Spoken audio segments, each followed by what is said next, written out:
You're watching Grassroots Resistance Collective, Texas grown, people powered, and unapologetically bold. We expose corruption, amplify real candidates, and give voters the truth the system tries to bury. No spin, no sellouts, just resistance. Let's get to work. Hello, everybody. Welcome. It is Friday, August 22nd. I am here with my guest, with my co-host Chastity and Jan. And today we have a very special guest, Mr. Justin Early. He is he's a candidate for U.S. Congress for Texas District 31. How are you today, Mr. Justin? I'm doing phenomenal. And yourself? I'm doing great. Thanks. I really appreciate you coming on with us. First of all, can we just start by letting you introduce yourself and telling us a little bit about who you are and what you have going on with your campaign? Absolutely. So, as you stated, my name is Justin Early. I am running for Congress in District 31. I grew up in this area. I'm from Central Texas, and my parents both my parents were in the military. So I'm from a very military and working class family. And when I was 7 years old, my father was stationed at Fort Hood right up the road here, which is also in Texas 31. I went to elementary school there. And then right before Desert Storm, Desert Shield, my father and mother moved us down to Leander, which is still in Texas 31, about 45 minutes away. And my parents only had one car at the time. So my mother would get up before formation for my father and drive up to Fort Hood, drop him off in formation, then drive back down to go to Austin in order to go to work herself. So that was about an hour and a half to 2 hour round trip. So that kind of commitment and selfless service has been ingrained in me since I was, very young. After that, I graduated high school from Leander High School. So after that, I joined the military myself, and I was stationed at Fort Bragg, North Carolina. I was a paratrooper, jumped out of many an airplane, maybe the same one, but a bunch of times. And after that, I was stationed at the Pentagon, and I worked for the Defense Intelligence Agency.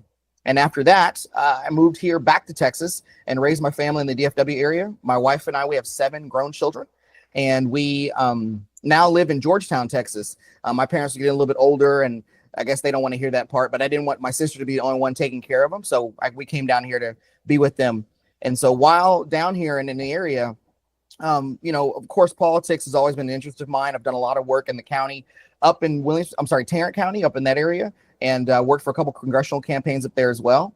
But down here, I saw an opportunity to talk to the people and the voters who are in the area, who I grew up with, who I know, and I live with, frankly. I work for Dell Technologies today, and so I do have a day job that I have to get up early in the morning and go work. But after that, I hit the campaign trail. And I see and understand what working families are going through. I have 7 grown children, as I stated before, and they have varying degrees of success in capitalism.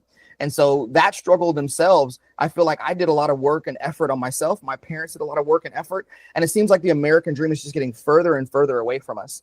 So what I'm doing in running for Congress is trying to bring all those economics policies and common sense laws back to the area so that we can actually take care of working families.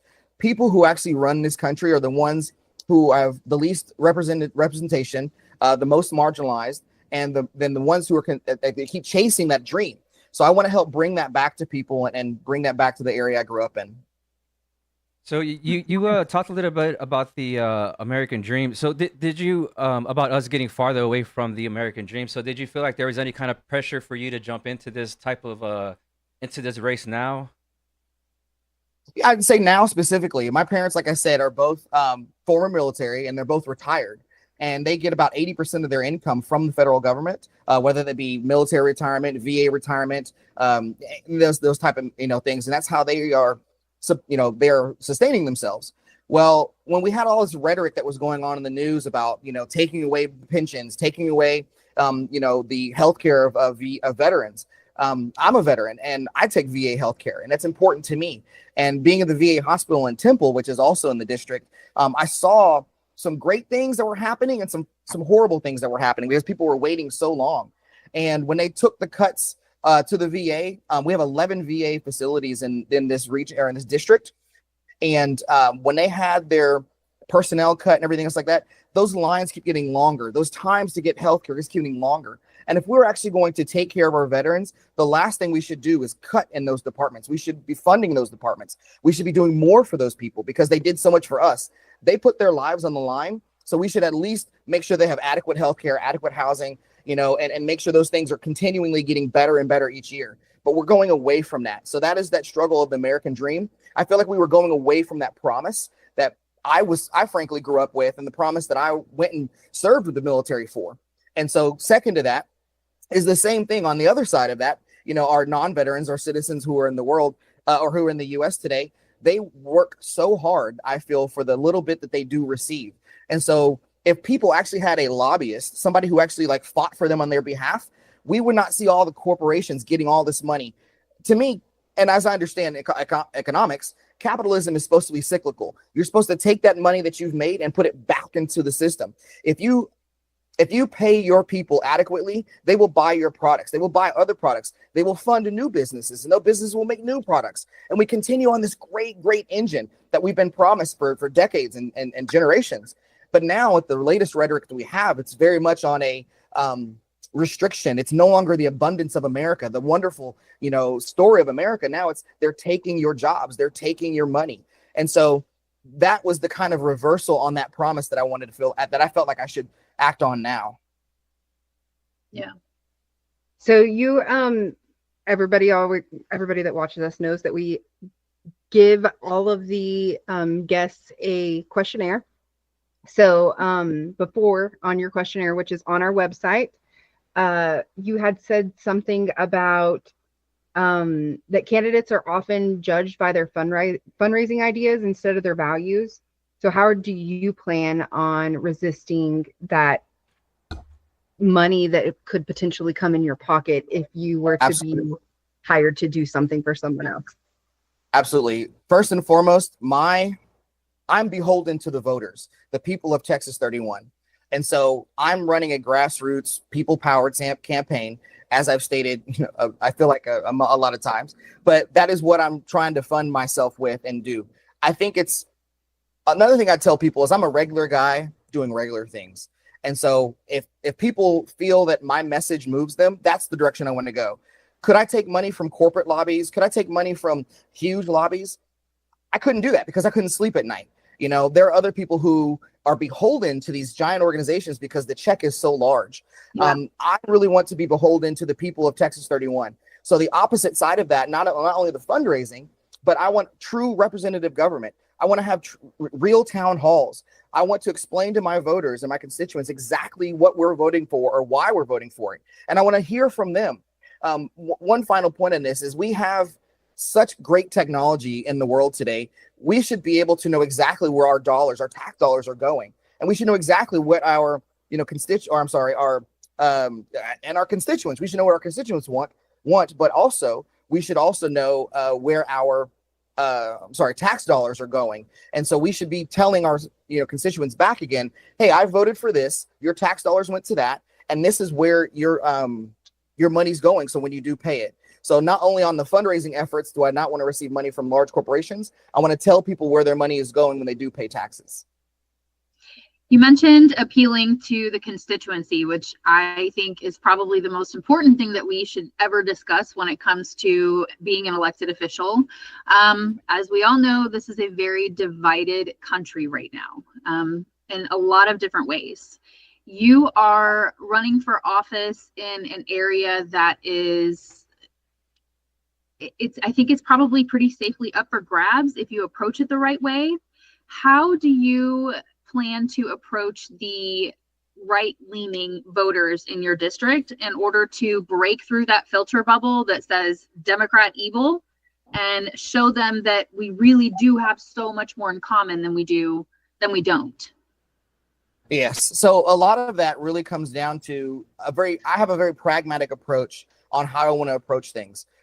Be that housing, be that food, be that jobs, infrastructure. These are things that everybody either takes part of or needs, or wants, right? Yeah. So my solutions are really centered on that. I want to talk about the actual problems that are bothering people day to day. Secondly is, I focus on economics. I focus on that kind of stuff. I don't really want to get tied up in the things that confuse us or distract us. One thing I say a lot is that while we're arguing about all these things that are taking us away from what's happening. Like I said, that American dream is getting further and further away. We're paying more and more into a system that is not coming back to us.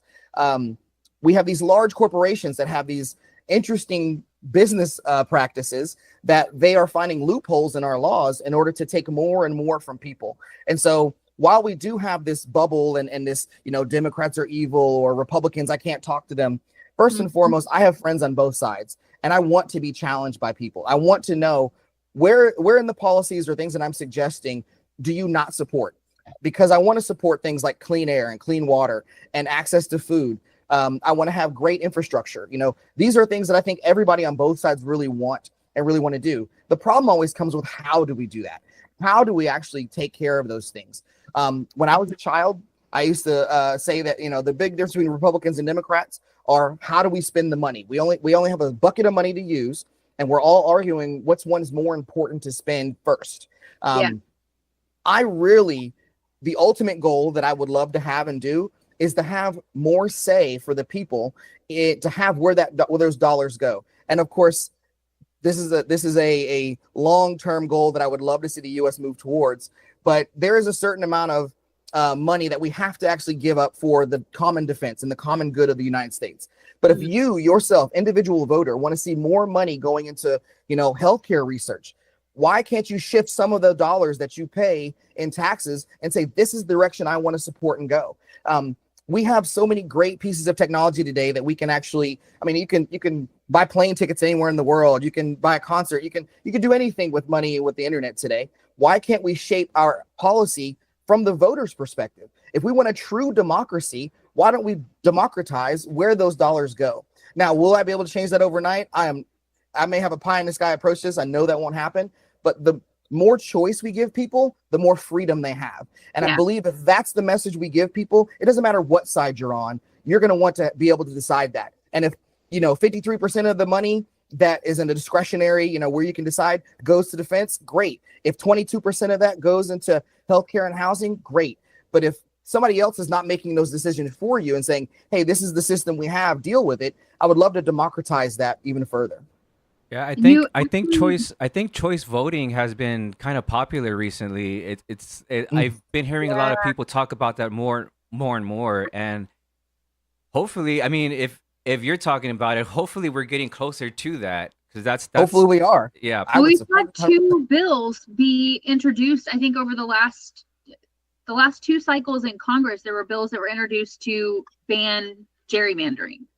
So it's being talked about, and it's being very clearly delineated by who's responsible also. So when those bills come up, the only people who vote for them are on one side, and the only people who vote against them are on the other. So you can't say that one side wants it and one side doesn't. We all hate it, but one is not willing to ban it federally, and that needs to be addressed. Can I add one bit on that though? Yeah. When I talk about the sides, I'm talking about the actual voters on the ground.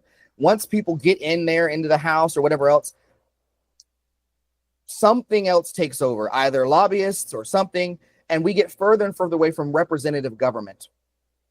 When I say that my friend, my neighbor, they want to have the ability to say where their dollars go or how the government is run, they want to be able to talk to their constituent regardless of what side they're on, and voice their opinion and have that opinion heard. And so, yes, today we see the outcome of a select few determining that they do not want gerrymandering, they want to maintain and retain power. The power should be more into the voters. That's where we should be going to that. And that's when I say both sides want it. As in John Q. Citizen, they want to be able to have their say with what's happening in the government today. Because, like I said, lack of choice is lack of freedom. And there are people on both sides who are frustrated with the current state of the democracy. Absolutely. I'm going to put a bug in your ear because you're a techie guy. Okay. So I don't understand why we cannot use technology for this specific purpose. So if I were in office, why can I not have, we already have web page, I already have all of these things. Why do we not have something where we're putting up, these are the laws, and we have biometric analyzation where we can verify people by their biometrics, by their driver's license, by their facial scans, iris scans, whatever it is. Why do we not have accounts that are logged in as that, to where these people can just simply get on the website, there's bill this, bill this, bill this, bill this, bill this, and vote yes or no on this, to where the representative knows what the actual constituents of their district or their state or their whatever actually want. And Yes. I mean, that's true representation. I don't understand. We have the technology to do it. I don't know why we don't have that, or we why can build it better. Yes. Yeah. I'm sorry, were you sitting, Jen? No, you're good. Go ahead. I'm just agreeing. Okay. Yes. So my understanding is twofold. First and foremost, we do have issues of national security, 100%. Mhm. I worked in the intelligence agency or intelligence community. I know that there are things that everybody should not know, because if everybody knows it, our adversaries know it as well. Yeah. Mhm. However, we take that way too far. We use everything as a matter of national security. And so one of the things that happened just recently is the state of Texas is going back to, we have to bubble in with ink our ballots this year, when next year coming up. So we had electronics, and we're still going to go through the counting machines, but you used to be able to touch on a pad exactly who you wanted to vote for. Well, that has been removed. Those are now going into storage because they have deemed, the party in charge has deemed those are not safe. And so we're going to bubble them in, which actually adds for more error, adds for human error. I believe it was, I don't want to misspeak, but there was a red state that actually tried to do hand counting last election, and it went horribly, which of course it did. I don't know why we're trying to go backwards in time to something we know doesn't work. So the first part of my answer is, yes, the first part of my answer is, the people who want those changes are not empowered in order to empower the people. And so I apologize, I kind of lost my train of thought there, but let me back up the two things. One is national security. The other one is, people in power do not want to allow the people the ability to speak. The more we remove voting, voting rights to the country or people in the country, the more in power these people stay. There's a book that I read, and I forgive me for not remembering the author's name, but it's called Tyranny of the Minority. And in the book, it was 10 chapters long, and it was 9 chapters about how the minority party, which is the Republican Party, is trying to, basically control democracy. And then it was like, got to, chapter 9, I was like, is there any like hope in this, in the end? But in the end, yes, there was some things that could be changed.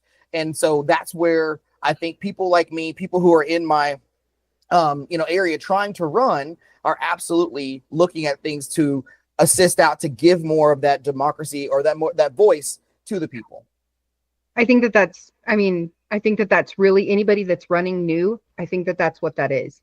I think that's the goal anyway, because we all were taught, our generation in general was taught to be nice, to share your toys, to, to not acknowledge differences, that everybody, is a person, all of the things. And we're the ones that are so mortified by what is actually happening here, because we have morals.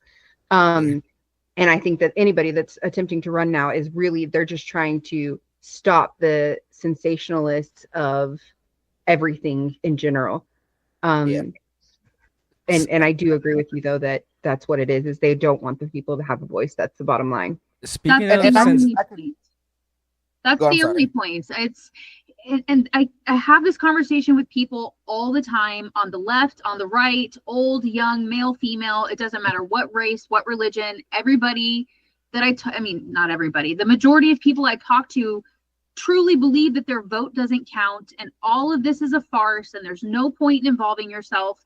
And my spiel, my soapbox is always, if that were true, why are they working so damn hard to stop you from doing it?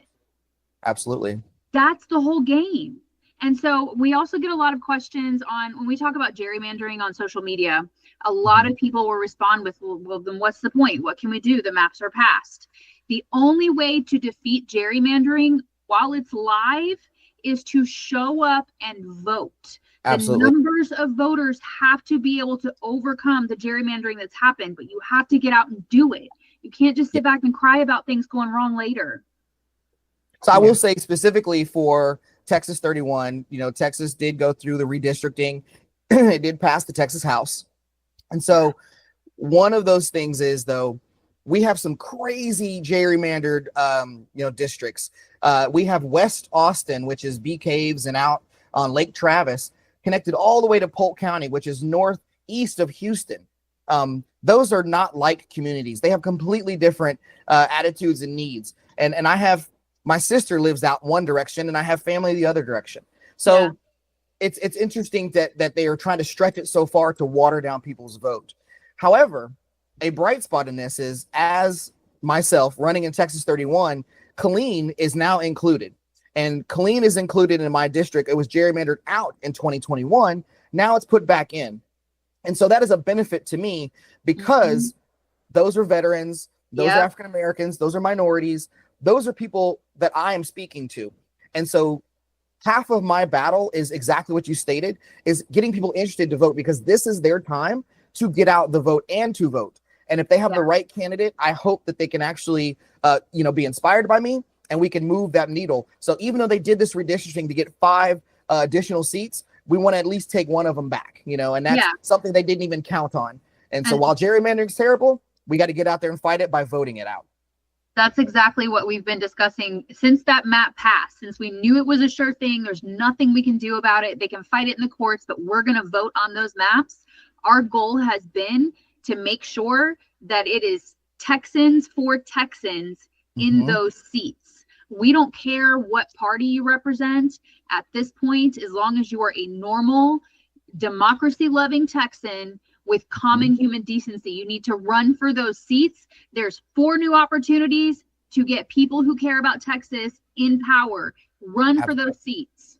Did y'all guys hear? I saw today, I don't know if you guys saw it or not, but that they believe that they did gerrymander the 5 seats, but that they accidentally gerrymandered themselves out of 10 total seats and turned 10 total seats into Democratic seats. Did you guys see that? I saw that. I did not. I saw someone was trying to put that together, but I don't know. I don't know how I don't know how they're drawn anymore, so I have no idea. But that'd be interesting if they just screw themselves over.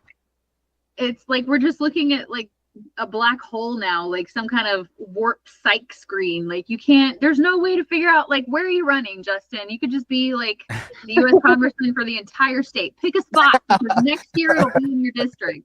Yeah. I might be representing El Paso next. I don't know. Come to Dallas. We'd love to have you. I love Dallas. I love being up there. I used to live. I have 2 sons who live in Dallas. So. Oh my goodness. Yeah, I at least got 2 votes there. If I were there. Just teasing. So a little while ago, you were talking about sensationalism. So right now, I feel like we're living in pretty extreme times. So I'm under the impression now that we need strong leadership. Yes, sir. So whenever if you do and when you do get elected, how far are you willing to I guess take something like this, like with the gerrymandering issue, where some people left, some came back. We even had somebody get locked in for a couple of days. How far are we willing to, I guess, take this fight? As far as it needs to go, number one, right? I believe the beauty of the United States is our ability to dissent, is our ability to fight the status quo. If we look at everything that's moved the United States along, women's suffrage, civil rights, gay marriage, people were out there fighting for those things, right? Yeah. And the beauty of the United States is the system is not locked in stone. And when people say, well, the founding fathers did X and the founding fathers did Y, I would argue, I don't believe they thought that their words were going to be set in stone for 250 years, because no system stays that long. We have other democracies in the world that have changed and modernized. We could do the same. And so part of this is to say, how do we move our democracy along in order to support regular people? So that's anti-gerrymandering. That's, making sure that we have true representative government. In Germany, they have a House and a Senate as well, but apportioning Senate seats by 2 across everybody really just waters down, like a senator from Wyoming and a senator from California. Those are just completely 2 different jobs. And so if you apportion Senate seats by population, maybe not give them as many as we have with House seats, but maybe 4 for California versus 2 for Wyoming. That actually levels the playing field a little bit more in order to say in the House and in the Senate, they can actually build coalitions along like-minded states to move something along. But today, they only have to have a handful of seats in these small rural areas in order to just skew the entire system. So how do we move things along to a better area? We make it more democratic. We move that direction along. What would be the first bill that you would bring to the fore? Yes. Well, first and foremost, like I said before, people work too hard for what they have. We have not, we have the Raise the Wage Act of 2025. That really didn't go anywhere. I'll make another one for 2027, right? I want to make sure that the people who are working get adequate pay for what they're doing. Secondly, in that same bill, we would fund that by actually taxing people who are taking or not paying their taxes or paying their fair share. That's the number one thing that we have right now. We have a funding problem, not because we're spending too much, because we've promised a lot to people, but we're not charging enough on people to bring that stuff back. We've done a lot of work in the last couple of years, we as in the United States, to roll back tax policy for a select few people, and that's not helping the everyday worker. So what I want to do is make sure the two bills, or the first bill that I'm doing, is making sure we're raising the minimum wage. The Economic Policy Institute says it should be $17 an hour in order to get from here to 2030 in order to help 22.4 million Americans. I believe that that is not going far enough. I believe we do need to make it at least 20, and then go and then fund that based on what we're pulling in tax dollars. I'm sorry, funding that by where we're saying for housing and the market of good, the basket of goods that we actually have there, and making sure that it's tied to that and not arbitrarily by signing a bill every so many years, not since 2009. Yes, Ms. Chastity, sorry, you threw me off. That's okay. I just raising my hand. So I'm a small business owner. My husband's a small business owner. He owns a plumbing company. I own a hemp dispensary. I've owned hair salons. I've done tons of things. As a small business owner, that is almost impossible to pay somebody. Like, it's hard for me to pay somebody $10 to $11 an hour, which means that I would have to increase my costs. If I increase my costs, then my manufacturer's for sure doing it. Everybody's doing it, and then we're still in the same situation here. Absolutely. So I believe that we have a lot of grants and a lot of tax loopholes for giant corporations, and we call them job creators, right? We kind of stopped getting out of the term job creators for that. I believe the true job creators in this country are small businesses. There needs to be some way, and this is by funding, of course, to, as you move your business along, you get assistance. Yes, we have loans. Yes, we have things of that nature, but we should have more grants for you to build a small business. And if you're employing 4 or 5 people, that should not hurt you in building your business. A small business, any business's largest expense are their employees. But if you are a certain size business with a certain amount of income, you should absolutely get assistance from the federal government, not the reverse. It's really easy for these giant corporations to get tax loopholes and tax benefits and help. That should not go there. They make and they earn enough money. If they're not putting it back into their people, and this is a common statement that Walmart is the largest employer in the United States, but they also have the largest number of people who are on, assistance. Stamps, Medicaid, yeah. Correct. But when I see Walmart stock prices going up and all the, things that we see on the news channels, I see that's my tax dollars. Yes, and corporate bonuses. You should not get 700 times more than the average worker, 500 times more than the average worker. When we talked about Make America Great Again and in the country, what made America great was our high tax rate on the top 2%, 1%. And so if you are investing your money, like I said, capitalism should be, it should be distributed. If you're putting that back into your workforce, if you're putting that back into the things, then you start more small businesses. That brings that cyclical, engine going. And if you are a small business just starting out, you absolutely should get assistance for that. You should get a grant for that, not necessarily a loan. Or if you get a loan, let's see how you do with the business. Your idea may be great, maybe not. And if you employ people during that time frame, you absolutely should be forgiven for that loan and make it a grant at that point. I mean, Marjorie Taylor Greene would certainly be inclined to agree with all the PPP loans she got written off. Yeah, I couldn't even get PPP loans, so. And it's interesting that when we see these news stories on the PPP loans, it's always people who have like 2 employees, 1 employee, 4 employees, and it's all family. If I don't see, this is how I would take it. If we don't see, Chastity, you're a small business owner and you own small business XYZ hemp dispensary, and then I've got 5 people who are being employed through the pandemic from XYZ hemp dispensary. Hey, PPP loan approved, we're good to go. But if you come back, I met a guy, I knew a guy specifically, he worked for me briefly. He took a PPP loan and he had no employees. He took that money to go buy a building to then say, I'm going to start a business with this PPP loan. I think that's wrong. And I disconnected ties with him because I thought I could not work with somebody who is trying to make over on something like a pandemic. But we should be able to tie that exactly back to where those dollars went to. And if we're going to forgive a loan, it had to go to somebody else's paycheck. We're taking food out of people's mouths, food off people's tables in order to fund people to go on vacation. That is completely wrong and false to me. Yeah, I lost my hair salon over COVID. They wouldn't give me PPP loans. I couldn't get unemployment. And I was the first one shut down, and I was shut down for the longest and ended up losing my salon over it. Which is so frustrating because the COVID queen here in Texas, there's a salon owner here in Texas who is famous for protesting the lockdowns by keeping her salon open and refusing to enforce masks mandates during COVID. And she's getting a check from the Trump administration. Because they arrested her and all of the things, which scared everybody else to not do it. Yeah. I could go on about the things I think are going backwards with that. Yeah, that was definitely the craziest time. People had so much money for doing nothing. Yeah. Oh yeah. So since we're talking about crazy federal conspiracies, there is currently an elephant in the Oval Office named Epstein.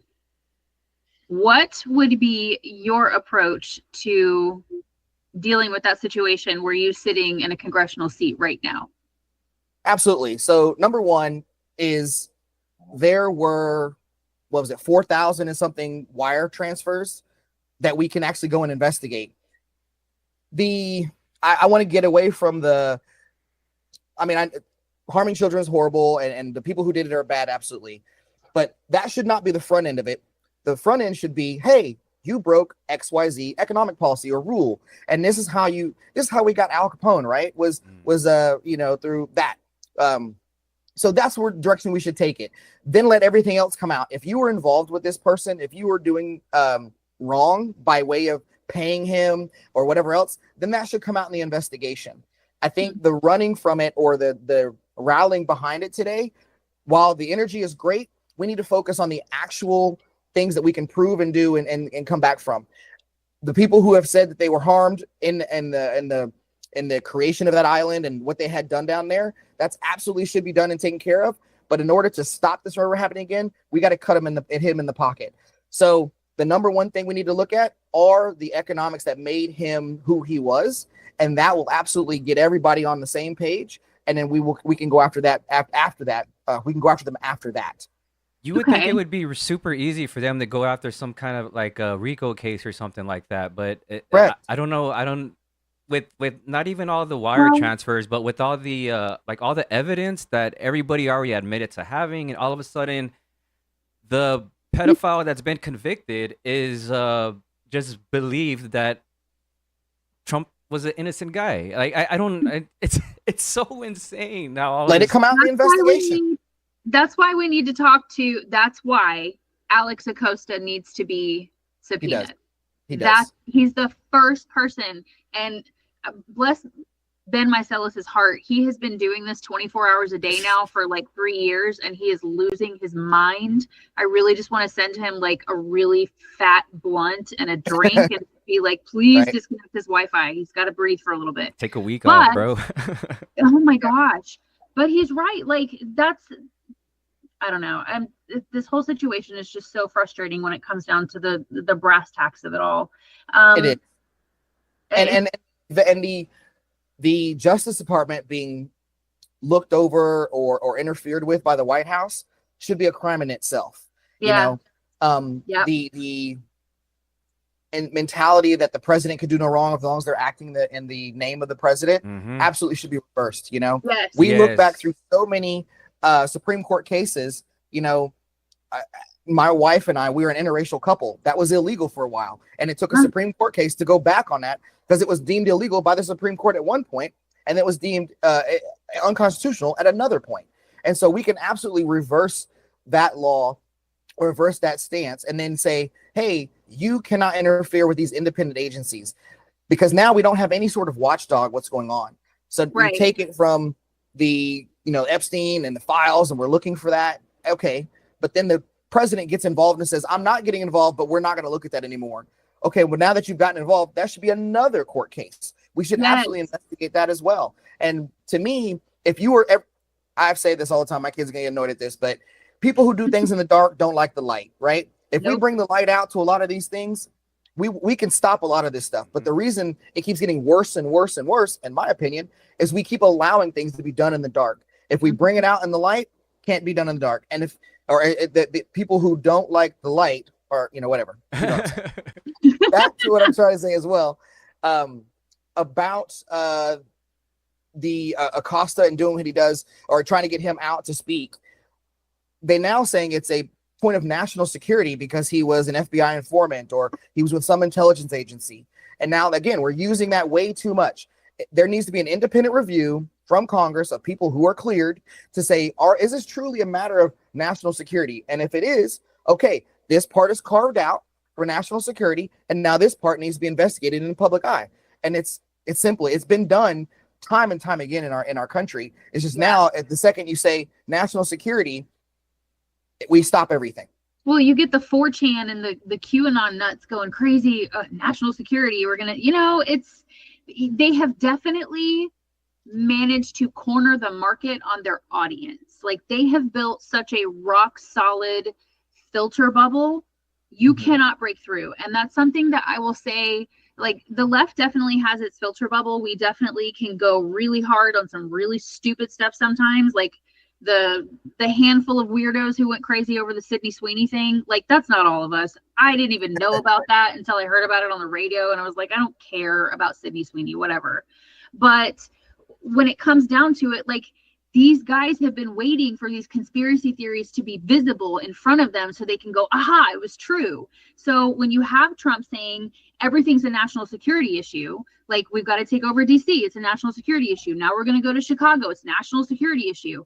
And that is his response to everything. You then get the support of those nut jobs that have been waiting for this their whole lives. Like, this is the moment we've been prepping for. Everybody go to the bunker. Yeah. And I think the point is, we need to prove it. If you're going to say it's national security, prove it. Yes. You know, get a coalition of people on both sides of the aisle, people who like you, people who don't. Let's look at the information and then say, yes, this is a matter of national security, or it's not. And at least the very point, we have additional eyes on it versus one or two or a handful of people in a corner saying, nobody can look at that. Don't look over here. It's not for you.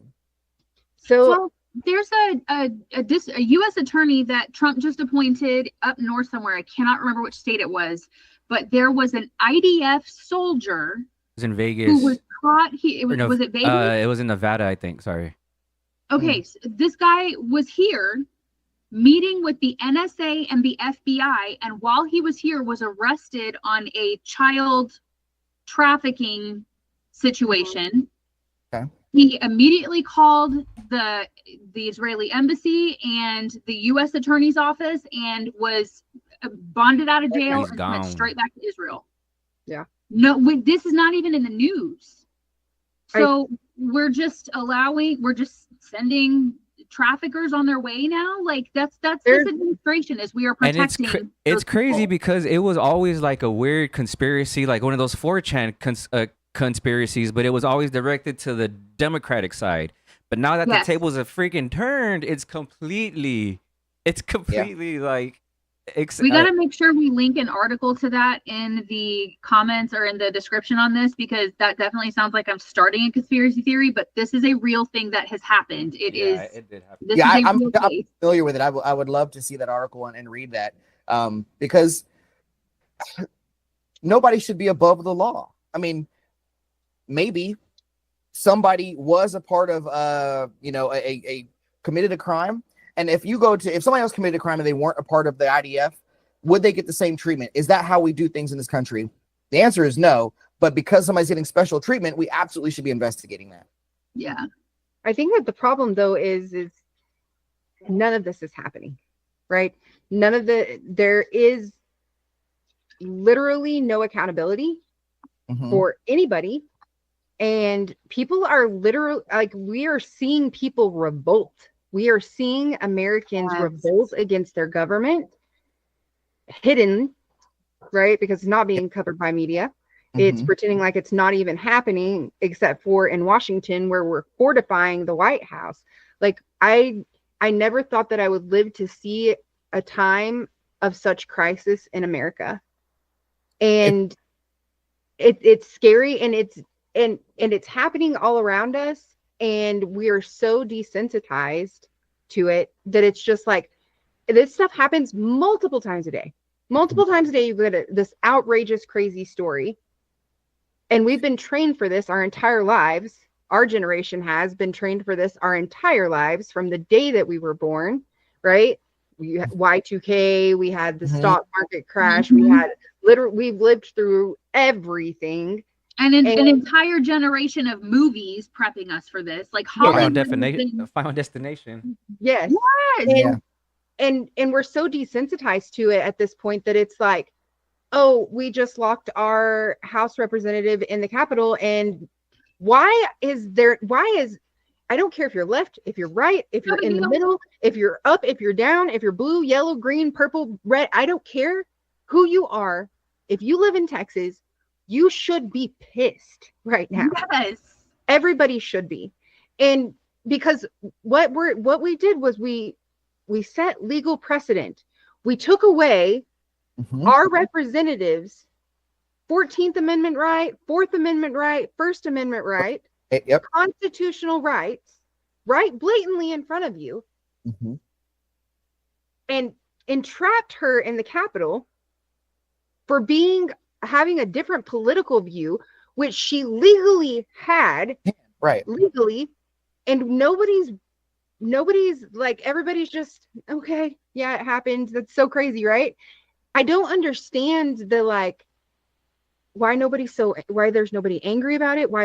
What is happening right now? When I was a kid, I wanted to be a journalist. I was on the newspaper staff when I was in high school. After the military, I wanted to work for CNN because I wanted to bring the real information to people. That was my whole thing. And I am saddened by the state of the news today. First and foremost, what you're saying, it happens every day, multiple times a day. We're being desensitized to it. It's difficult to say which one is more important. And I think that's by design. But secondly, the fourth estate is not acting as the fourth estate. When we do see resistance and information from the media, it's either mixed with conspiracy theories on one side, or they're quickly shut down and removed from the ability to tell the truth on the other. And I believe the press, their protections have been stripped away, First Amendment rights stripped away. I believe that the people who argue about the Second Amendment, and I'm a Second Amendment, person. I own my own guns. I've been in the military. Say it out loud one more time. I own guns. I'm a Democrat. But the thing is like, I believe in protecting myself. But the fervor people have about the Second Amendment, we should have about the First Amendment. We should have about the Fourth Amendment. We should be upset and just as upset as people are. And I think the fervor starts from capitalist society. I want the ability to purchase something. But if they're taking away my right to speak, my right to assemble, we should be up in arms. And the press should be forefront at that, explaining to people, this is what's happening today. But the problem is that cable media is by pay. You have to, they're there for profit. And so if we had a strong system where we could, fund that without being paid by commercials or whatever, then maybe we can get a better, the fourth estate, right? That's what I'm looking for. And that's what disservice, I believe, is happening in the media today. I think there should be stronger laws on the books, though, in regards to these entities being able to claim to be news. So we say cable news, but Fox is not news. And we've proven that with a $1 billion lawsuit that they have to pay out. It's not news. CNN, MSNBC, I feel like any news outlet that is very clearly sponsored should not be allowed to call themselves news. Correct. It's misleading. It's creating an ignorant, uncurious society. And I think that infiltrating our media, our journalism, with all of this culture war and capitalism, it's taken away from the original purpose, which was to be the fourth state. Correct. I think what I was trying, sorry. No, please do. I think what I was getting at was kind of, do you think that we're even going to make it to the elections? Do you think that we'll even, I mean, I know that this sounds like, no, I know it sounds weird and I don't want to be that person, but I start to wonder about it every day. Is like, are we going to even make it there? Are we going to even make it to the next election without having some kind of civil war or some type of, I mean, it's just so tyrannical and we're just allowing it to happen because we're so desensitized to it. I don't even know. This is the very partial, well, not partial, but this is the very nugget, right, of my concern. If we are removing democracy, if we're getting away from democracy, what am I doing, Justin Early? What am I doing to make sure we have our democracy as we grew up with, we were taught in school, that we think is the best system in the world? Yeah. I said, if I don't stand up today in order to try to fight for this, to gather people, to rally people, to say this is what's happening, then I've truly given up. And so while I believe that we absolutely have every obstacle in front of us, from the White House on down, trying to prevent us from saying what we need to say by ballots and doing it via the vote, we have to try. And that is why I'm speaking. I hope that's why you have your podcast. You're speaking your truth and you're getting people to understand the importance of what is happening today.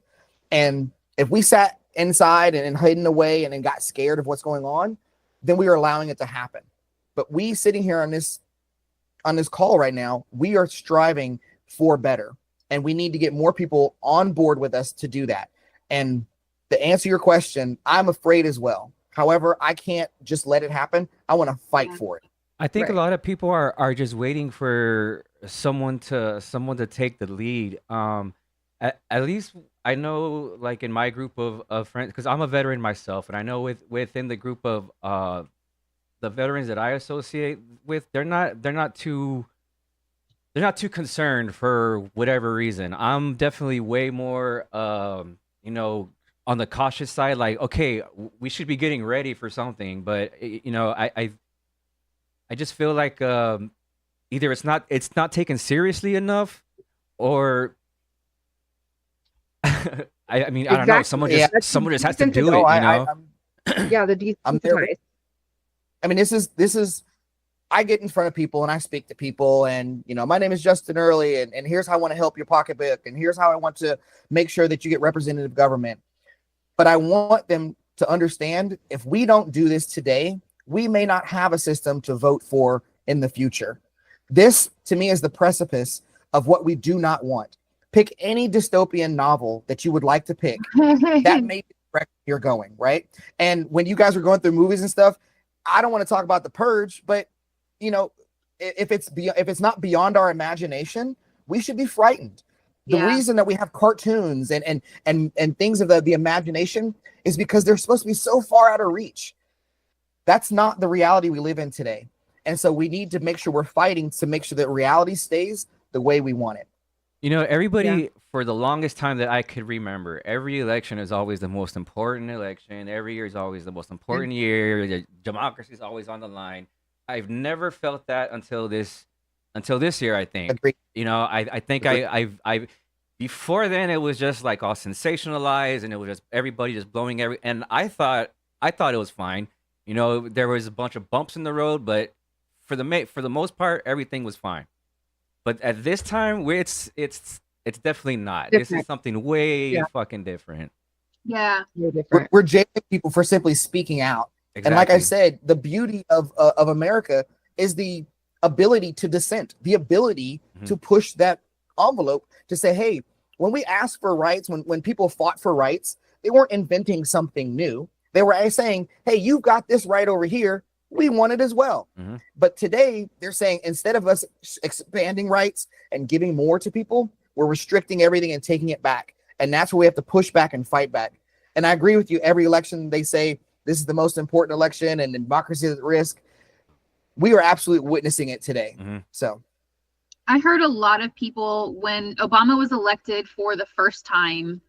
My family's very, very, very Republican, hardcore Republican. I'm the black sheep. I came to just make a mess of things. But aside from that, he's going to implement Sharia law and take away all your guns. It was, there's going to be civil war. There's going to be civil war. There's going to be civil war.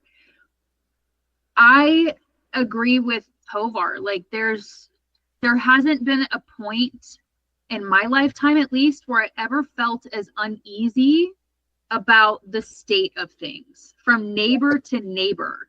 It's crazy. Like my next door neighbor is Veterans for Trump, and we've had storms come through and we help each other out and we've got each other's backs and we're neighbors, but I can't with 100% confidence say that he wouldn't. I can't with confidence say that my neighbors who lean the other way would have my back in an emergency. Yeah. And it's unfortunate because the division or the forces that are trying to divide us are succeeding. Yeah. And I have a neighbor across the street as well. And of course I announced to them and I said, hey, I'm going to run for Congress. And they used to have the biggest Trump signs on the block. And we still communicate with them. We still talk with them. But I want them to understand that I'm just as human as you are. I'm just as American as you are. I've served my country. I've done all the things that we say we love and do.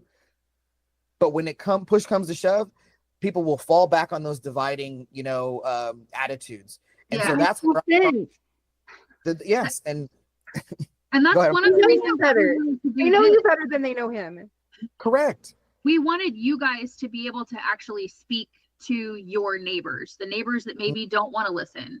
We wanted to give candidates an opportunity to show people who wouldn't normally give us a chance to talk that we're not the demons that you're being told we are, and we really do want the same things. And I've got your back too, because Texans for Texans, Americans for Americans, like at the end of the day, you're my neighbor, you're my brother, and I want you to be happy, because if you're not happy, that's going to end up over my fence at some point anyway. We've got to have each other's backs. It cannot just be one side versus the other. We've got to be looking at policies. Listen to what Justin is saying to you. Listen to the things that he is passionate about. Are you passionate about those things? Do you care about veterans? Do you care about property taxes? Do you care about health insurance? Do you care about cost of living? Guess what? He does too. He's not a monster. Don't even worry about party anymore. Look at the character of a person and make your decision based on that. Agreed. It's been said by people running, but this is honestly not a left versus right issue. It's a top versus down issue.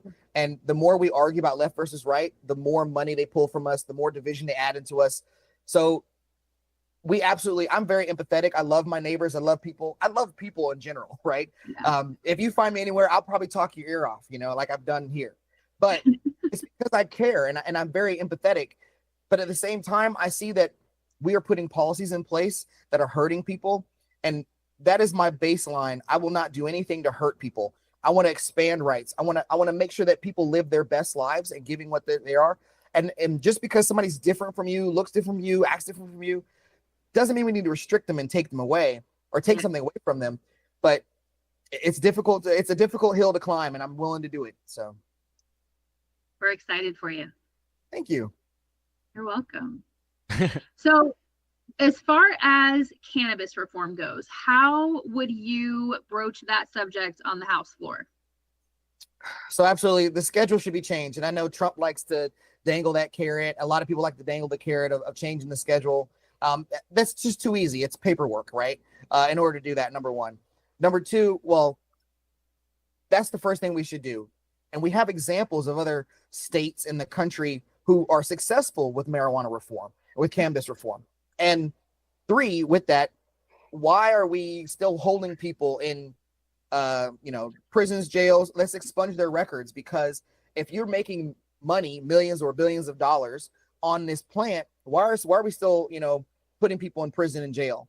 And I understand that there are still lobbyists for the prison system. There's a lot of things that centered around the restrictions and the prohibition of marijuana. If we got rid of those things, we could focus on larger and bigger things. So number one is to remove the schedule, because that would hurt the people who make the most money on the underground market. After that, I would love to go and just allow, we allow states to do what they need to do, but put a minimum on, like in my county here in Williamson County, it's decriminalized, right? And just say, hey, look, it's decriminalized nationwide, and move on from there. That should be the top two things we do. That's what we want. Decriminalization, not descheduling, not rescheduling, decriminalization. Decriminalization, absolutely. So, and then end the discriminatory drug test. Yes. Yeah. But I think what goes along with that is prison reform. Like, we cannot have privatized prisons. There cannot be an opportunity to profit off of someone's incarceration. That has to stop. As soon as you start limiting the number of beds that you can put an inmate into, people are going to stop just locking you up for no reason. I'm a huge proponent for eliminating privatized prisons in this country. Oh yeah, for sure. Absolutely. I mean, there are absolutely people who are a danger to society. Absolutely. 100%. We know that, we see that, and they get like all kind of documentaries on every channel about them. But at the same time, when the government went from what you're doing in your private home is your private business to now what you're doing in your private home is the government's business, such as the war on drugs and everything of that nature, now we're taking it to criminalizing things that only harmed yourself or is a medical issue. And for me, that absolutely needs to change, because if they're making money off the prisons, they're going to find every reason to lock people up, and they're going to, because it's $1 a head. And if you get paid by the body, then you're just going to keep moving people along. And that goes from the prison systems, but also that goes to local law enforcement as well. Law enforcement offices get money, from the federal government to enact the war on drugs. Right. So if we change that to being a system of, social work or caring and helping, that absolutely we can keep the jobs, we can keep the people doing what they're doing, but make their focus different. I think we can have a wildly different environment if we do those things. And to be clear, we're not talking about shutting down prisons, you guys. Like, we don't believe in just letting letting people who've committed crimes out on the street. That is not what we're saying. We're saying is that you should not be able to profit off of someone being incarcerated. There should still be state-run facilities. We have plenty of those, plenty of federal money for them. Stop with the privatized prisons. Yeah, I mean, there's some of these companies are actually traded on, they trade stock, and that's not okay. That's disgusting. Yeah, it's not okay. Well, it is about that time. We really appreciate you coming on the show. We started this.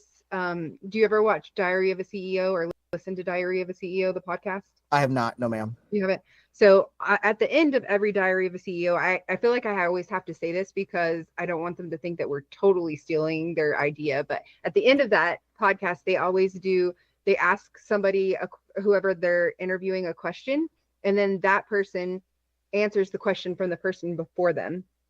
So your question, do you remember what it was, Jen? Yes. Or anybody have it written down? What is your favorite movie? Oh, I have 7 kids. That's like asking me which one of my kids is my favorite. So my friend, I have a good. You friend got of that mine. one, dude. I know you got that one. Y'all remember Snatch? Guy Ritchie's Snatch? Oh yeah, movie? Heck yeah. Yes. Amazing. Wait, you're a Guy Ritchie fan? Yeah. Okay, cool. We're good. But also, if I were to quote, I'm going to give you 2 more just because I quote them all the time. Scott Pilgrim versus the World. Yes. Every time I crack my neck, I do it like I can't remember the character's name is. Anyway, Nick Patel. The other one is Something Patel. It's not Patel was the first Evil X. I think it was the second. I think it was the second. I want to say Todd, but Todd was the third. Anyway, and then I also Black Dynamite. I love Black Dynamite, and my friends, I was like, hey, y'all want to watch something that's kind of part of my culture? And they were like, what are you talking about? And man, I had them rolling on the floor of Black Dynamite. So those are my top three. Those are awesome.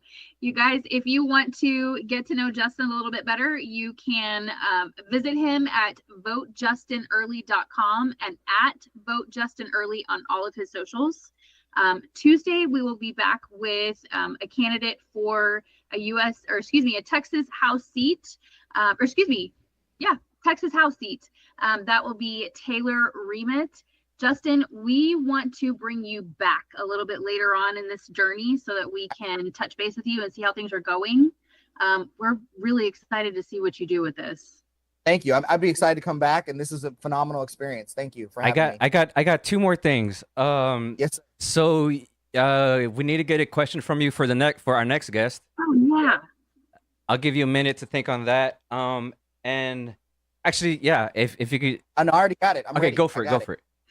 So the question is, if you could be any instrument in a band, what instrument would you be? And I asked this question because each instrument has a different purpose in bringing the music, you know? And if you want to be out in front and you're the lead guitar, or you want to keep the rhythm and you're the drums, you're going to keep the rhythm there. I personally like the bass, you know, because, you know, the bass is it's strong. It holds things down. You can get a little funky with it and have a little, you know, flavor with that. But you are absolutely there to make sure the music is the music is the music. You take out the bass line of any song, you can't even listen to it anymore. Are you a musician? I am not a musician. What's funny is when I was younger, there was one year I got gifted 7 guitars. And everybody's like, do you play guitar? I'm like, no, I just told somebody I wanted to learn. I got gifted 7 guitars in 1 year. Oh my gosh. Yeah. Did you ever learn how to play them? I have 2 of them right in front of me. No, I still don't play. I do too much with my life. I'm too busy for it. I wish I did. Maybe one day when I retire on an island or something. I don't know. So. That's hysterical. All right. So we're here with Justin Early. I'm going to go ahead and give you the last word. Why Justin Early? You know, I'm a regular guy doing regular things, but I'm very passionate. I'm very empathetic and understanding. I'm a person who listens first. I want to seek to understand, but at the same time, I want to make sure that we're given the rights that we've always been promised. I want to make sure that we're living the lives that are our best ability, and just want to make sure that we're taking care of each other. So, alrighty, sir. Thank you, Justin. You can hang out for a little bit after we end the stream, but as far as everything else, anyone got anything? Thank you for your service, Justin. Yes, thank you. Thank you very much for coming on. Yes. Oh, I loved it. Thank you very much for having me. All right, thanks everybody. Y'all have a great weekend.